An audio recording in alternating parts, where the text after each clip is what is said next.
Why not? Why not see how much you can earn? Why not see how much you can learn? Why not see how many skills you can develop? Why not see what kind of person you can become? Why not see what kind of influence you can have? Why not see how many people you can rescue from oblivion? Delusional, the phrase they used for Steve was reality distortion field, meaning you can wish something and think hard enough on something and try to make it happen. And often it worked with jobs. He'd say, don't be afraid, you can do it. And they would bend reality, and 80% of the time, he'd get it done. Greatness is when you make your delusion your reality. Something that's just totally unbelievable to the human imagination, and you make it your slave. You gotta be selfish. I don't give a... It's the sacrifice, but without great sacrifice and without great risk, there is no such thing as great reward. You have to be a little maniacal with it. Maniac, right? That word isn't good in a lot of situations, but when you're pursuing your destiny, when you identify with your destiny, you have to be selfish, you have to be maniacal, you have to be uncompromising. And you have to move in a way, it's an unwavering faith. Like, it don't matter how up it might look. It don't matter how much it feel like it ain't gonna work. Delusional. Complete delusion. You gotta believe the delusion. Because it's only delusional until it works. And then once the world see it, there's nothing delusional about it. Now, your delusion becomes, oh, he was a genius. We didn't see it when he saw it. We didn't understand it when he did. He always figured this thing was the thing to do, and he stuck by that.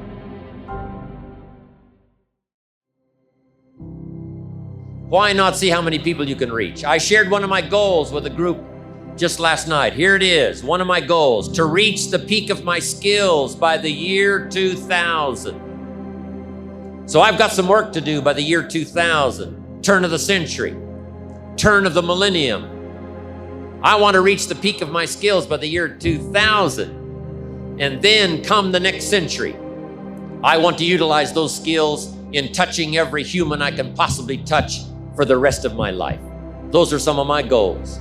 I want you to establish some of your goals.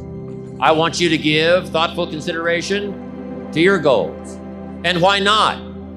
If a farm boy can wander out of Idaho and finally arrive at this extravaganza, why not you? If Mark Hughes can walk away from the tough side of town and find a few people and make a dream come true, why not you? If we've got good health for many, why not the rest? If it's happened for you, why not others? And why not you? I want you to take that personal. Why not? Why not? Well, the how I changed that story is so rudimentary that I wish people would take me seriously. So the only belief that matters is that if I put energy and effort into getting better, I actually will get better. And so you can look at anything and say, okay, maybe I suck at this right now, which was the key realization for my life. Okay, I actually am not good. Like, my father-in-law wasn't crazy. I really wasn't anywhere useful for his daughter at that time. My mom wasn't crazy. I really was lazy. So she was just picking up on the fact that I was tremendously lazy. She wanted me to be successful, but she was just looking at my behavior. And so I hadn't been misidentified. People just didn't calculate how much I could change, and that I would so grasp onto the ability to change as an emotional life raft. And so the big switch was that I decided to believe that I could get better. And once I made that decision, it aligned my behaviors with skill acquisition. And that's all life is.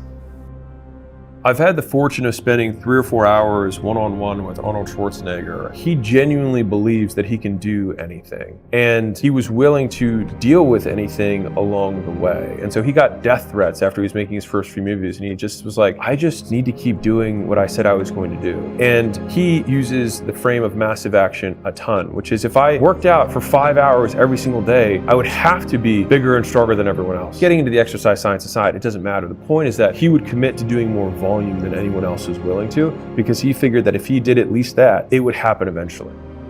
Bronnie Ware, I was talking about her the other day. She's that, I think it's called palliative care nurse in Australia, who interviewed people with 1 day left to live.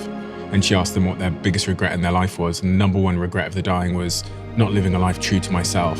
And for those people, those that do have this aspiration to start that business or, I don't know, become a ballet dancer in Europe or whatever, that are held back by potentially some form of fear, you know, is there anything that one can offer them to get them just to take that first initial step, which seems to be the hardest, like getting off the couch or getting out of quitting the job?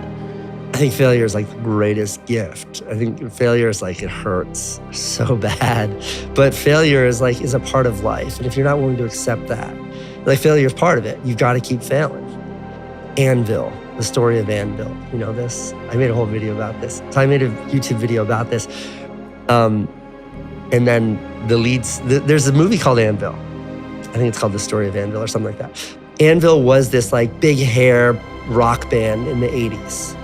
And they opened for like Def Leppard, you know, like 50,000 people kind of thing.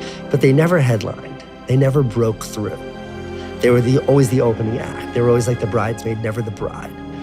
And the movie opens showing these huge concerts in the 80s and Anvil just rocking out. And then it cuts and it shows the lead singer.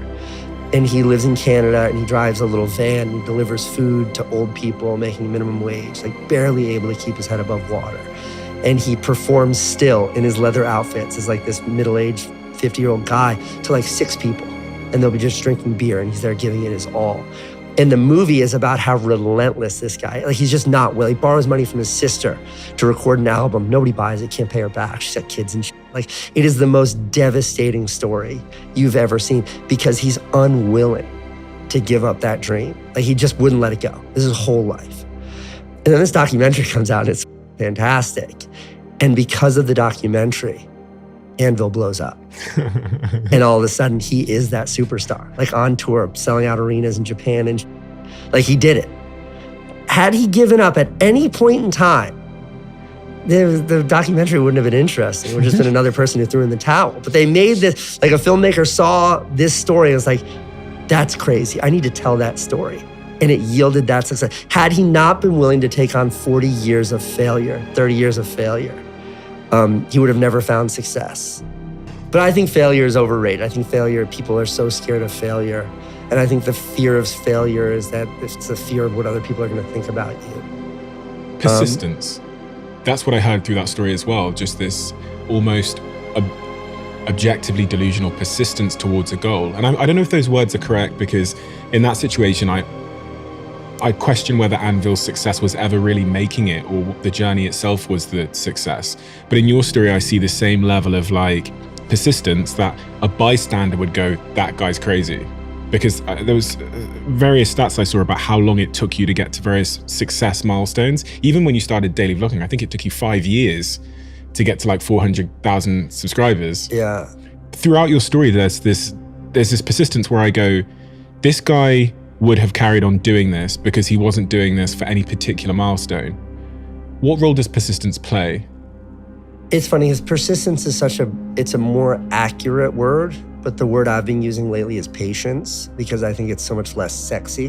Mm-hmm. I think persistence is like under the picture of the like little kitten hanging off the branch, it's like persistence. You know what I mean? But it'll never say patience. Patience is so unattractive. And when people say to me, like, what's the one piece of advice you give to an aspiring creator? And, you know, patience. Like, patience above because, like, if you're not willing to give up, if you're willing to stick with it you will find success, or you'll die trying, in which case, like, whatever. You know, you're not going to be that person in the palliative care saying, I wish I hadn't given up, because you didn't give up. You just kept going. You're going to be that person who's like, I've got 1 day left. I can still pull it off. But patience is a really unsexy way of saying it. And I think you need to remove the sexiness. You need to remove the sensationalism that inspiration has been perverted with, is this idea of like, it's this romantic, beautiful thing. It's not. It's awful. Like failing year in and year out and having everybody roll their eyes at you. And I'm like, whether you're a musician who's performing at the mall and no one's paying attention to you, or you're that YouTuber uploads and you get 0 views. Like, it's awful. It's embarrassing. You're a loser. Like, I talked to Mr. Beast, Jimmy, and it's like his war stories from when he started YouTube, and he was using his like mom's busted compact computer with a built-in webcam, making these videos that no one watched. They're all deleted, scrubbed from the internet now. They're terrible. And just like him going to school the next day, and it's like 2 of his friends from school saw him and both acknowledged how terrible they were. Like, that kind of like being told that's failure. Being told you suck over and over and over and over, and then seeing how much you suck be quantified by a lack of views, or no one showing up to your concert, or no one laughing at your jokes because you're a stand-up comedian, or no one showing up at your restaurant because you're a chef. Like, that sucks. Starting an online store, no one buys your t-shirts. That sucks. Failure sucks. So like, combine that with patience. Like, that suck. Are you willing to do that for 20 years? If you're not, don't bother, man. Don't bother. And that's why I like the plainness of the word patience, is because that is what it is. There's nothing persistence. Persistence is like, oh, you're at mile 22, persist, man, you'll get across the finish line in 4 short miles. That's beautiful and fun and hardcore. Maybe a better way of thinking about this is as like a Mad Libs sort of game. And our brain, the probability machine that it is playing Russian roulette in a way with those fill in the blanks. And so our experiences and what we expect our reality to give us back is part of the input into the probability machine that then makes its best guess at what the blank should be filled in with. And so I know for you and for impact theory, it's all about how do you affect the calculation that's going on in the brain so that the blank that's filled in gets filled in with something that's more positive, more empowering, more action-oriented than not, right? And I have to admit, I've never seen a V for Vendetta, but I think that there's an important scene that I might have seen in a YouTube clip or something like that, where Natalie Portman's character realizes that she had the ability to leave prison all along, and that she was really only being kept in her cell by her expectation, which her brain was creating for her based on the input that she was getting, but she never thought to test it. And when she did, she realized that she was being limited only by her own expectations.